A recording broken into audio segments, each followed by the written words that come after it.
अब हम में से एक जो व्यक्ति है या फिर एक जो हमारा दोस्त है, जो पार्टनर है, उसकी मैं कहूँगा कि अगर कोई गर्लफ्रेंड है और वो अगर अपने ऑफिस पर लेकर आएगा कि ये हमारा ऑफिस है, बता दूं कि जैसे कि आप स्क्रीन पर देख रहे हैं, आज का टॉपिक रहेगा कि सिविल इंजीनियर को अगर बिजनेस पार्टनर की ज़रूरत है तो वो बिजनेस पार्टनर कैसे होने चाहिए। लेकिन देखिए, मैं यहाँ पर स्टार्ट में ही बता दूं कि ये वीडियो थोड़ा लंबा होने वाला है, तो अगर आपको सच में लगता है कि आपको आपका जो बिज़नेस स्टार्ट कर रहे हो सिविल इंजीनियरिंग में, उसमें अगर पार्टनरशिप की ज़रूरत है या फिर किसी को पार्टनर बनाने की ज़रूरत है, तो प्लीज़ अगर आपके पास वक्त है तो ही इस वीडियो को देखिए। अदरवाइज़ आपके सभी काम आप फिनिश कर लीजिए, बाद में जब भी आपको वक्त मिलेगा तभी पूरा वीडियो स्टार्ट से एंडिंग तक जरूर देखिए। थोड़ा लंबा वीडियो है इसलिए डायरेक्ट हम क्वालिटीज़ की बात करते हैं कि किस तरह से हमें पार्टनर होने चाहिए। इसमें जो सबसे पहला पॉइंट है, जो कि हमने पिछले वीडियो में भी डिस्कस किया था, कि अगर आप civil engineering related business start कर रहे हो तो उसमें आप मोस्ट ऑफ द केसेस में सिविल इंजीनियर को ही अपना बिजनेस पार्टनर बनाइए। ये सबसे पहले यहाँ पर क्वालिटी होनी चाहिए।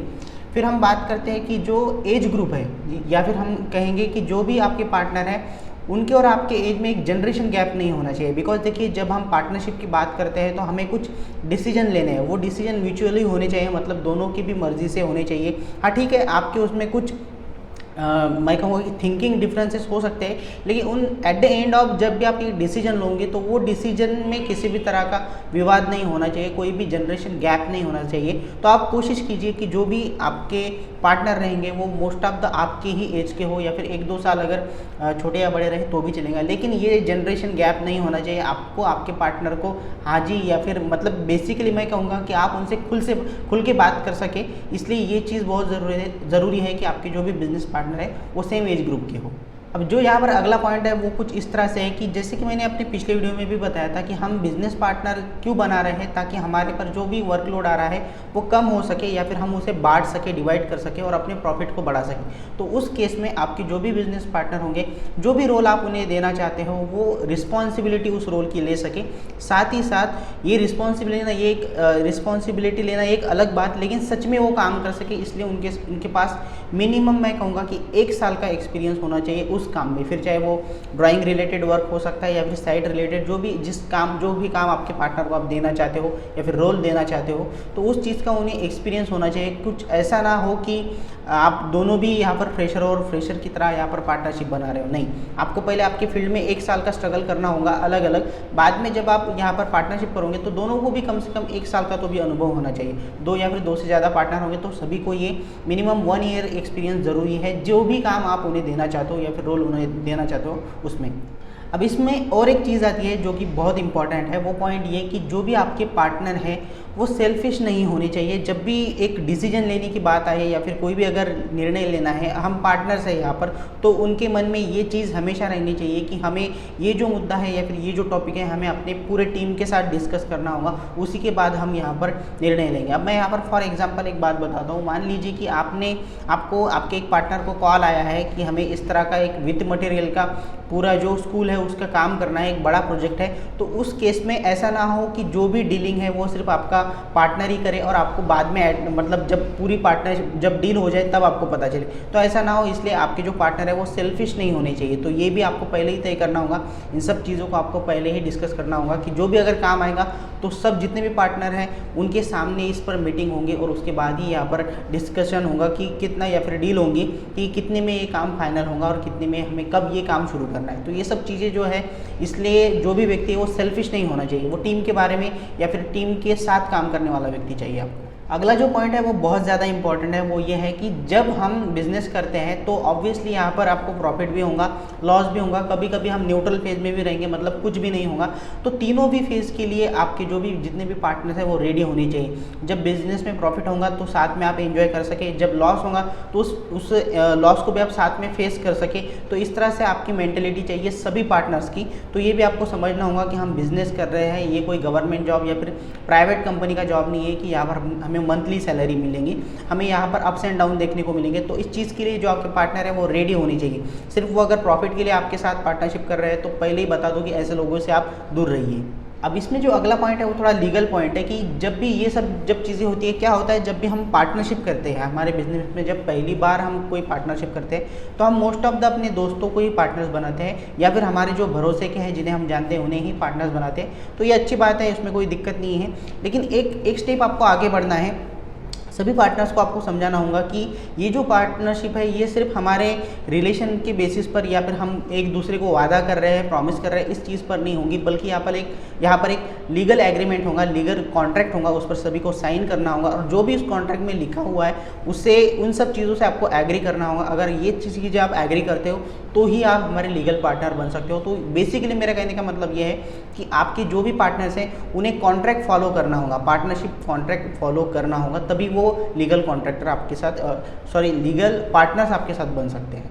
अब ये जो पॉइंट है ये आगे का, ये तो मुझे कुछ अलग से बताने की ज़रूरत नहीं, लेकिन फिर भी मैं बता दूं कि अगर आप बिज़नेस कर रहे हैं, यहाँ पर आपकी पार्टनरशिप आपने बनाई है, तो जो भी आपके पार्टनर है, जितने भी पार्टनर्स हैं, उनमें से एक भी पार्टनर्स पर कोई भी क्रिमिनल केस यहाँ पर ना हो तो अच्छा रहेगा। बिकॉज जब हम पार्टनरशिप की बात कर रहे हैं तो एक व्यक्ति की अगर इमेज यहाँ पर डैमेज होती है तो उससे आपके पूरे फर्म को या फिर कंपनी को भी डैमेज होगी। तो इसलिए आपके जो भी पार्टनर हैं आपको ये चेक करना है कि क्या उन पर कोई क्रिमिनल चार्जेस है या फिर मैं कहूँगा कि कोई भी अगर सोशल इमेज उनकी डैमेज हो चुकी है, तो ऐसे लोगों को आपको पार्टनरशिप नहीं बनाना है, फिर चाहे उनसे आपको कितना भी सपोर्ट मिले या फिर कितना भी प्रॉफिट हो। लेकिन ऐसे लोगों को हमें हमारे कंपनी की, हमारे फर्म की या फिर पार्टनर्स की इमेज जो है, बिजनेस की इमेज जो है वो बचाने के लिए ऐसे लोगों को हमें कभी भी पार्टनर्स नहीं बनाना है।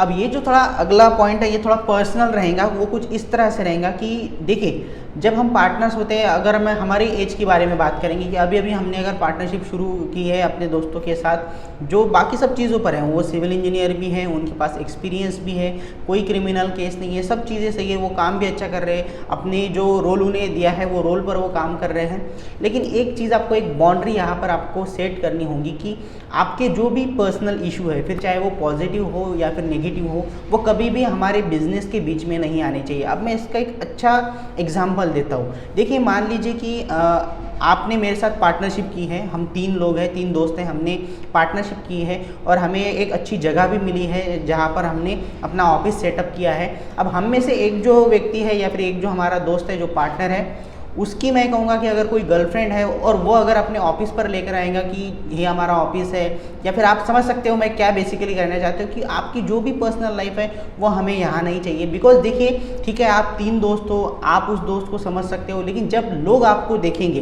तो वो ये चीज़ें भी समझते हैं कि आपके ऑफिस पर किस तरह के लोग आ रहे हैं, कौन कौन आ रहा है। तो इसलिए मैं कहूँगा कि आपके जो भी पर्सनल इश्यूज़ हैं, फिर चाहे वो पॉजिटिव हो, नेगेटिव हो, गर्लफ्रेंड हो, बॉयफ्रेंड हो, इवन आपके पेरेंट्स हो, तो मैं ये कहूँगा कि ये चीज़ें पार्टनरशिप में इन्वॉल्व नहीं होनी चाहिए। अगर आप पार्टनरशिप की बात कर रहे हो तो जिस चीज़ के लिए हमने पार्टनरशिप की है सिर्फ उतने ही काम उस ऑफिस में होने चाहिए। अदर आपके जो भी काम है वो आपको आपके ऑफिस के बाहर करने होंगे या फिर इस चीज़ से दूर रखने होंगे।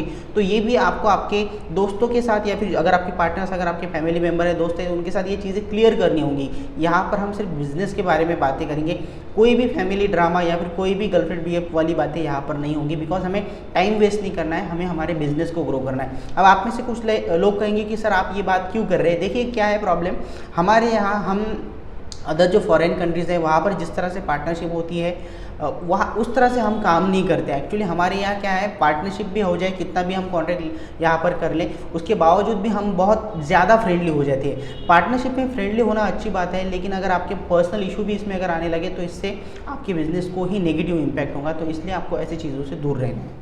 अब इसी टॉपिक से एक और चीज़ बाहर निकल कर आती है, वो टॉपिक कुछ इस तरह से है कि देखिए अगर आपने पार्टनरशिप कर ली है तो मैं यहाँ पर आपको क्लियर बता दूँ कि आपको यहाँ पर किसी भी तरह से मैं कहूँगा कि जो भी पार्टीज़ या फिर जो भी कल्चर है वो आपको आपके पार्टनरशिप में नहीं लाना है। जिस तरह से मैंने बताया कि ये सब चीज़ें बाकी लोग भी आपको देख रहे हैं, तो प्लीज़ ऐसे पार्टनर से दूर रहिए कि जो हमेशा पार्टीज़ करने में बिलीव करते हैं या फिर एंजॉय करने में बिलीव करते हैं। उस चीज़ के लिए आपको अलग से टाइम देना होगा, उस चीज़ के लिए हमें पार्टनर्स नहीं बनाने हैं। उस चीज़ के लिए दोस्त होंगे, उन दोस्तों के साथ आप एंजॉय कर सकते हो, लेकिन जो पार्टनर्स हैं उनके साथ सिर्फ आपको काम ही करना है, ऑफिस वर्क ही करना है। बेसिकली अगर इस चीज़ का मैं अगर यहाँ पर कंक्लूजन निकालूँ तो वो यह रहा कि आपके जितने भी पार्टनर्स हैं उन्हें टाइम मैनेजमेंट आना चाहिए या फिर टाइम मैनेजमेंट का इंपॉर्टेंस उन्हें पता होना चाहिए। बिकॉज हम यहाँ पर प्रॉफिट के लिए पार्टनरशिप कर रहे हैं, हमें टाइम पास नहीं करना है, तो टाइम मैनेजमेंट बहुत ज़रूरी है। इसमें एक अगला पॉइंट निकल कर आता है कि जब भी आप पार्टनरशिप यहाँ पर करते हो तो हर एक पार्टनर की यहाँ पर एक रिस्पॉन्सिबिलिटी है कि अगर कोई दूसरा पार्टनर उन्हें मैसेज कर रहा है या फिर कॉल कर रहा है तो वो उस कॉल को या उस मैसेज को उन्हें रिस्पॉन्स करना होगा विद इन मैं कहूँगा आवर, या फिर अगर आप नहीं रिस्पॉन्स करते तो कुछ मैसेज कीजिए। इसका रीज़न ये है कि देखिए क्या है, हमारे फील्ड में हमें जो भी हमारे क्लाइंट होते हैं या फिर ओनर होते हैं उन्हें उनका काम जब भी वो पेमेंट कर देंगे उसके बाद उनका एक ही सवाल रहेगा, क्या हमारा काम हो गया।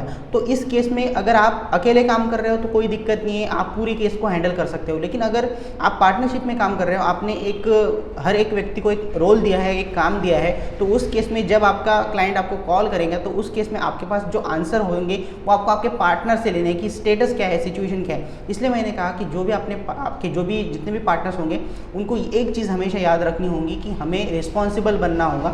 जब भी कोई मैसेज या फिर कॉल आता है तो उसे रिप्लाई करना ही होगा या फिर कॉल बैक करना ही होगा। ऐसा नहीं होना चाहिए कि आप इग्नोर कर रहे हो। अगर इग्नोर करने वाले लोग हैं, अगर उनका नेचर ही ऐसा है, तो फिर ऐसे लोगों को पार्टनर बनाने से अच्छा है कि आप अकेले ही काम करें।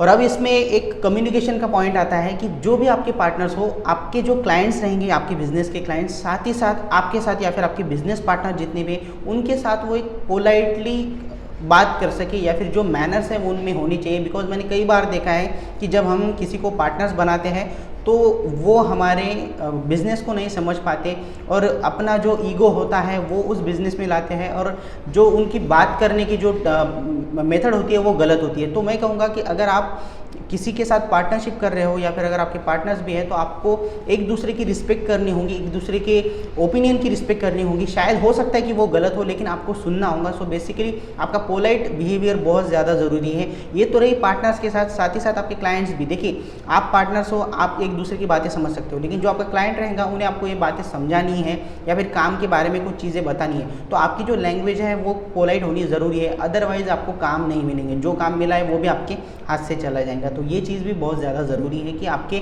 लैंग्वेज में एक पोलाइटनेस होनी चाहिए, एक मैनर्स होना चाहिए। लेकिन इसमें एक पॉइंट आपको ऐड करना होगा जो कि बहुत ज़्यादा ज़रूरी है। आपको एज अ पार्टनर, आप जितने भी पार्टनर्स होंगे उन सभी को एक दूसरे के साथ एक चीज़ पर एग्री करना होगा कि हम ये काम जो है या फिर ये बिज़नेस जो है जो हमने पार्टनरशिप में शुरू किया है ये हम कभी भी छोड़ सकते हैं। ये फ्रीडम आपको आपके पार्टनर्स को देना होगा। बस ये चीज़ आपको हमें 1 महीना पहले बतानी होगी ताकि किसी पर कोई लोड ना आए और किसी व्यक्ति का काम ना रुके। तो ये सब चीज़ें हैं। मुझे ऐसा लगता है कि ये लिस्ट और भी बढ़ सकती है और अगर आपको भी लगता है कि इसमें कुछ चीज़ें मिसिंग है तो आप कमेंट कीजिए, मैं वो चीज़ें भी अपने अगले वीडियो में ऐड कर दूंगा। लेकिन आई थिंक ऑलमोस्ट सभी चीज़ें हो चुकी है कि किस तरह से आपके बिजनेस पार्टनर होने चाहिए सिविल इंजीनियरिंग बिजनेस में। अगर आपको कोई भी यहाँ पर परेशानी है, कोई भी क्वेश्चन है तो आप कमेंट बॉक्स में पूछ सकते हैं। Thank you so much for watching this video.